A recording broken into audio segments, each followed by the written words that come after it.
to Japan. Oh. 150 hours, I think, was the air that month. Oh boy. I was home 3 days. Your children didn't know you. Yeah, and she didn't know where our destination. Everything's top secret. Sure. Yeah. At this point, everything is top secret. And then one day, they called our crew in, and at this point, we had permanent crews.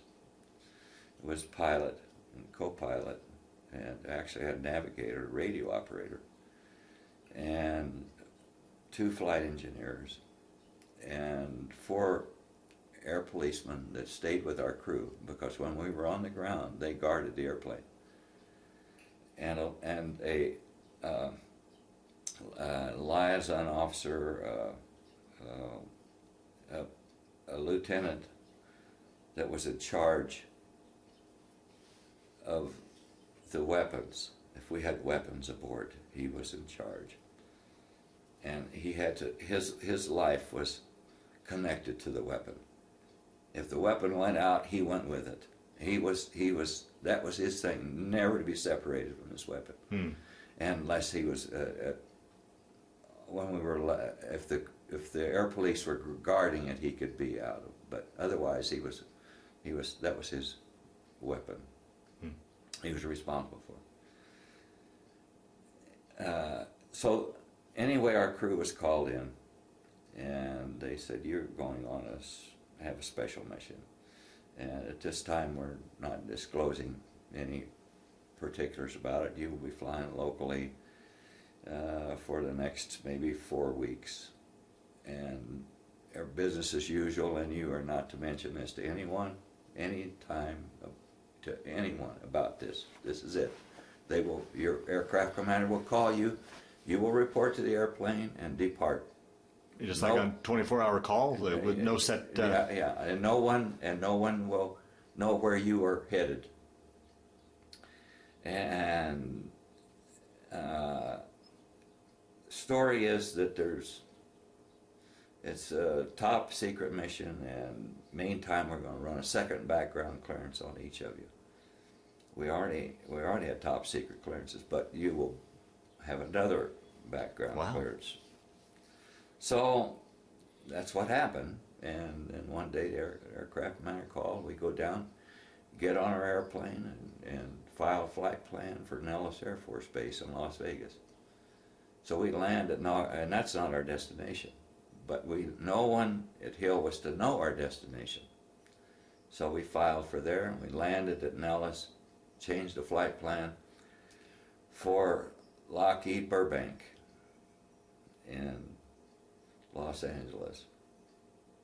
So we go into Lockheed, but to the factory, Lockheed Burbank, pull our C-124 up, and they park us, and we go off for a couple of days. They said, well, come back at a certain time, and they gave us rental cars. Lockheed furnished cars for us, and we returned to the airplane on a certain day, and they're loading this thing onto our airplane, and it was so big that we had to take the latrines out in the back. There was a troop ship, and we had special things back there for we're carrying troops, but we had to remove that to have room to put this thing in. You know, it's in a dolly, and it's covered with canvas.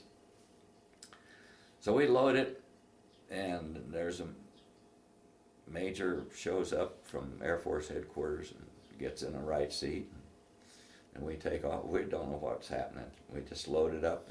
And we took off, and we go up to Nevada, land in a dry lake bed, Area 51. I don't know if you've ever heard of Area 51. Right. Okay, this was Area 51. Wow. And we get off the airplane and go to the latrines in the mess hall, and each of us have a guard with a machine gun on his shoulder. This is a U-2. Really? Oh wow. This is a U-2. We didn't know. We didn't know what it was. We later found out it was a U-2. But we took the fuselage up on the first trip, went back, picked up the wings. They were also on a dolly, canvas. And I think one of the really highlights of this is while we're loading this thing, people keep talking about Kelly. And because he's sort of supervising all this thing, you know, and he's overseeing all of it. So I asked one of these Lockheed guys, who the hell is this Kelly? He said, you don't want to know. It's Kelly Johnson, the Skunk Works originator, the guy that designed the U-2 and SR-71, the legend. Kelly Johnson is there supervising us loading this thing. That was on the highlights of the trip. I said, Jesus, Kelly Johnson. So anyway.